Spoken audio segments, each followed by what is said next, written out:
Mood Tracker series rolls on and rolls into Lincoln, Nebraska tonight.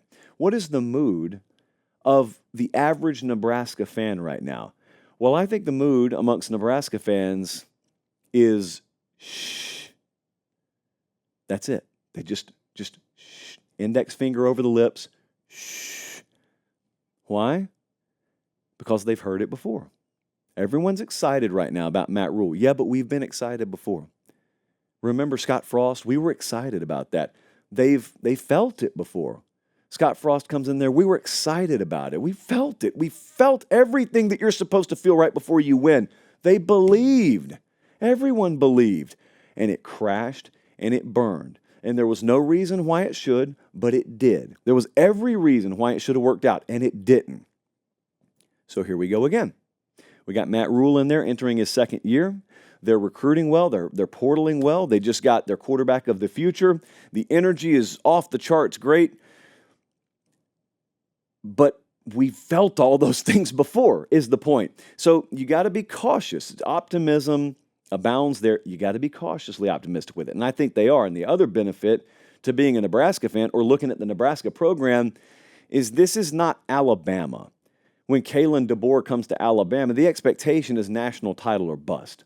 So that's not what we're dealing with at Nebraska. At Nebraska, they just want to win 8 games. They want to feel what it's like to be on the plus side of one-possession outcomes.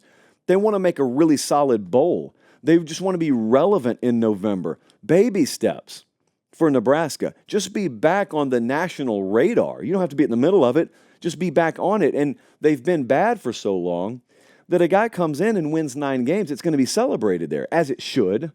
Sometimes it's not in college football, as it should. But the schedule's hard to ignore. So if you're talking about this year, the schedule's hard to ignore. We did this exercise the other night. Someone predicted them to go 11-1. That's a little ridiculous. But someone predicted them to go 11-1, which made Director Colin do what he just did now. He put up the schedule, and you start reading that schedule, and it's UTEP, and it's Colorado, and it's Northern Iowa, and it's Illinois. They hadn't left home yet. They should be favored in all 4 of those games. They should be, quote-unquote, should be 4-0. They go to Purdue. They get Rutgers at home. They go to Indiana. Which of these games so far has you shaking? It's not until October 26th that at Ohio State where you get Nebraska fans to say to you, yeah, we should lose that game. Maybe, who knows? Upsets happen, but we should lose that one. But then what do they say? But the rest of the way, UCLA should be a win.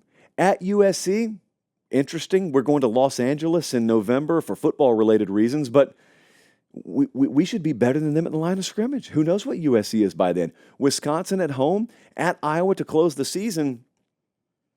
Hey, may not be 11 wins, but pretty much every Nebraska fan I know is finding 8 or 9 wins on that schedule.